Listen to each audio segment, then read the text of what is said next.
ابن 4000 شهيد.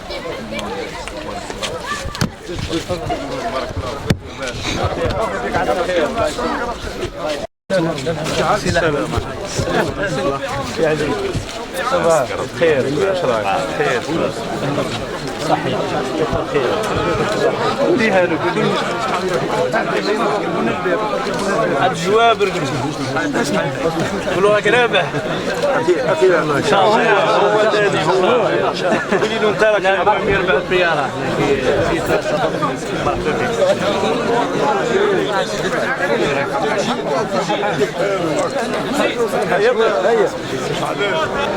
أخواتي، أمهاتي، آبائي، الأساتذة، المعلمين، الإطارات، سكان البيرين، سكان الجلفة، الأخ عمري وكل القائمة اللي مترشحين معاها، والإخوة الضيوف، الأسرة الإعلامية مكتوبة مسموعة مرئية، السلام عليكم جميعا ورحمة الله وبركاته.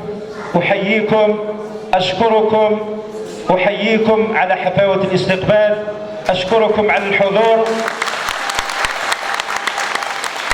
على هذه الحرارة، على هذه الحفاوة، على هذا العرس، على هذا اليوم، على هذا الافتتاح، افتتاح الحملة الانتخابية اللي كان مقرر في وهران ومستغانم. ولكن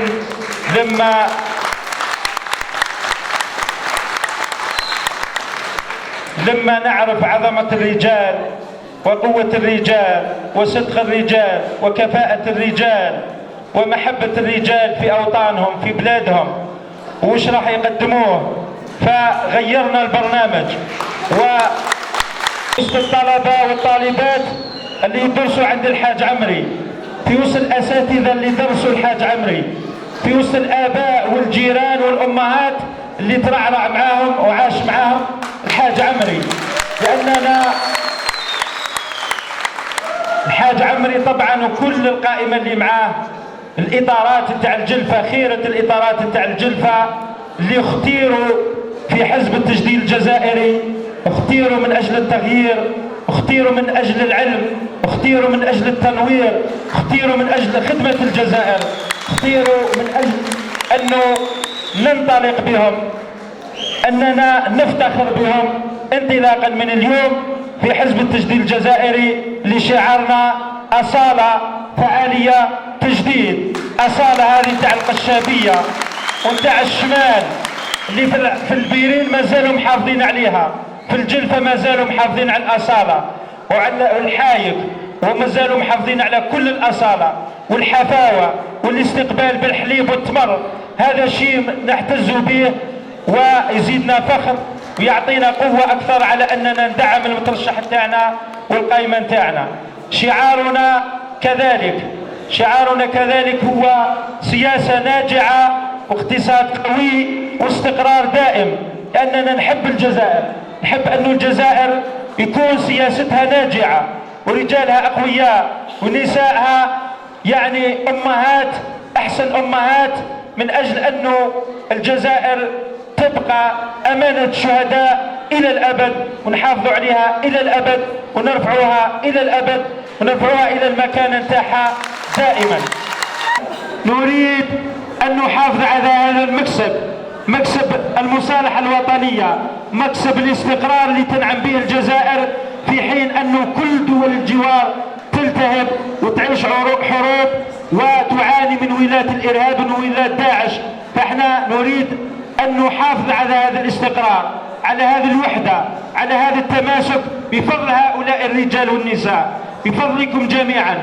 نريد أن نبني اقتصادا قوي، نريد أن ندخل البهجة والفرحة والسعادة في قلوب كل الجزائريين والجزائريات.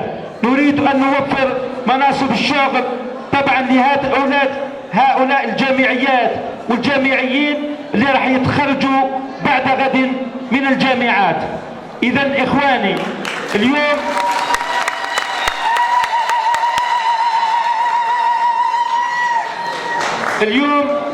نفتخر في حزب التجديد الجزائري لأنه وتفتخروا معنا.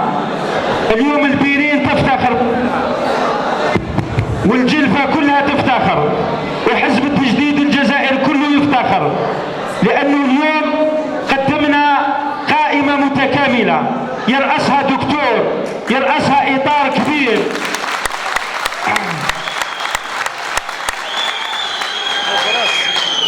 يرأسها إطار كبير ما يقصو ولا شيء، عنده الخبرة وعنده العلم وعنده المعرفة وعنده النيف وعنده الشجاعة وعنده حسن يعني التسيير، لأنه اليوم فقط لأنه اليوم هو مدير ولائي، هو مراقب مالي في المدية، كل المدية يعرفوه ويحبوه، كل الجلفة تعرفوه وتحبوه.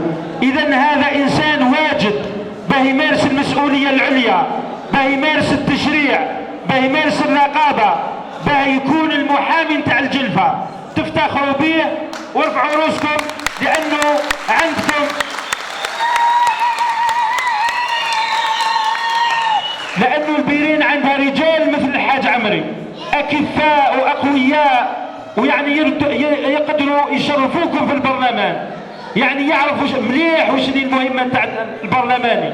إذا اليوم الجلفة والبيرين تفتخر على أنها عندها واحد. رفعوا رؤوسكم لأنه هذا ماهوش واحد وخلاص، ماهوش إنسان وخلاص جاي يترشح، جاي يطلب منكم الصدقة، ولكن هذا جابه يعاون البيرين، جابه يعاون الجلفة، جابه يخدم الجزائر. اليوم الدكتوراه نتاعو من أحسن المواضيع نتاع الدكتوراه اللي مطروحة في الجزائر. شي فخر ليكم، فخر لينا لما يكون عندكم مترشح من هذا النوع، وكل القائمة تشرف، فهذا يعطيكم عزيمة ويعطيكم قوة وتخرجوا من القاعة هذه موحدين كما دخلتوا موحدين، لأنه العدد راني نشوف فيه كبير وقادرين. هو فقط من البيرين يقدر الحاج العمري في الدقيقة هذه لما تعزموا، لما تقرروا أنه الحاج العمري هو الفخر نتاعكم، هو ابنكم، هو المثقف نتاعكم، هو اللي يدافع عليكم، هو اللي يرفع الراية إذا إخواني ما تخذلوش أبنائكم، لأنه هذا فخر ليكم وراح يشرفكم، يشرف الحزب ويشرف الجزائر ويكون من طليعة النواب في البرلمان. أنا متأكد هذا الرجل انتخبوا عليه لأنه احنا محتاجينه مش فقط بيكون برلماني، ولكن محتاجينه بيكون من الإطارات السامية في الجزائر، لأنه يسهل، لأنه عنده كل القوة باه تأهله وباه يكون. أنا نقول أنه بالعزيمة نتاعكم، بالوحدة نتاعكم، بالذكاء نتاعكم، بالنيف نتاعكم على بلادكم، لأنه البيرين اليوم عندها راجل تفتخروا به، يقدر المقعد نتاع الحاج عمري يكون من البيرين، والمقعد الزاوج يكون من البيرين، والمقعد الثالث يكون من الجلفة ومن الدوائر الأخرى نتاع الجلفة. إذا ارفعوا له راسه، ارفعوا راسكم نساء ورجال، اتوحدوا، لأنه أنا قدمت لكم الراجل ابنكم وتعرفوه. الصنع المفاجأة جلفة، لأنه الرجل هذا يشرفكم ويشرف كذلك الحزب، وراح يرفع الأمل تاعكم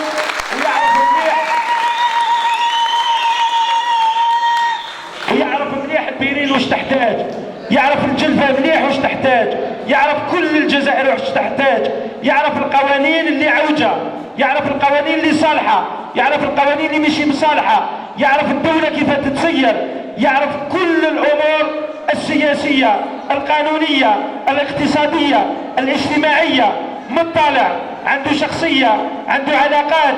إذا احنا في الحزب اعطينا له كل القيمة اللي يسهلها. اخواني احنا عندنا برنامج طويل وعريض، اردت ان نكلمكم في البرنامج، ولكن اليوم احنا في حملة انتخابية، اليوم احنا في صدد اختيار الرجال، وانتم تعرفون احسن منا لما نختار الرجال ويوفقنا ربي في اختيار الرجال. ديروا في بالكم على انه الجزائر تكون بخير، لانه الجزائر وشكون يحميها؟ يحميها المواطنين والمواطنات، الشباب والشابات، الشيوخ، المعلمين، المدرسين، الطلبة، الطالبات، المثقفين، الفلاحين اللي راهم يوكلوا فينا، وكل هؤلاء هم اللي يحميوها لما يذودوا عليها. فالناس نزهاء، هكذا نكونوا نغيروا، هكذا نحميوا الجزائر، لما نديروا الرجال اللي يتحملوا المسؤولية، لما نديروا الرجال اللي نديروا فيهم ثقة، لما نديروا الرجال اللي يخدمونا، لما نديروا الرجال اللي يخافوا على الجزائر، لما نديروا الرجال اللي عندهم الضمير، لما نديروا الرجال اللي حابين يبنيوا الجزائر، اللي حابين الجزائر تكون كبيرة، تكون بالمستوى تاع الخارطة السياسية نتاعها. إخواني، الجزائر اليوم أكبر دولة في القارة الإفريقية في المساحة. الجزائر عندها أحسن موقع في القارة الإفريقية. اليوم الجزائر بعيدة على خطوات من أوروبا. اليوم الجزائر هي الأول بوابة تاع إفريقيا. اليوم الجزائر هي اللي راح تكون الواسطة ما بين أوروبا وإفريقيا. اليوم الجزائر السلع تاع أوروبا لابد أنها تمر على الجزائر بها تروح لإفريقيا. اليوم الجزائر لازم تحتضن كل المصانع تاع أوروبا وتصدرها إلى إفريقيا.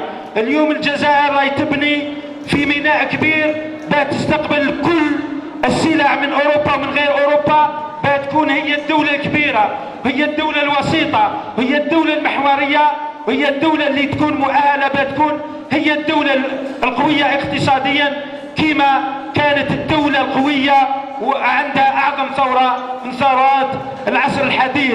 لما فجرت الثورة ولما خذينا الاستقلال تاعنا، معظم الدول الإفريقية خذت الاستقلال تاعها بفضل الثورة الجزائرية، بفضل تضحيات الرجال والنساء والشهداء نتاع الجزائر.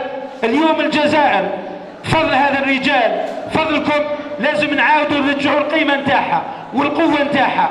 لما تغلبنا على الإرهاب، لما داعش ما قدرش يتغلغل في الجزائر، لما الربيع العربي ما قدرش يوصل إلى الجزائر، اليوم فضل الحكمة نتاع الجزائريين، فضل الوحدة نتاعهم، فضل القوة نتاعهم.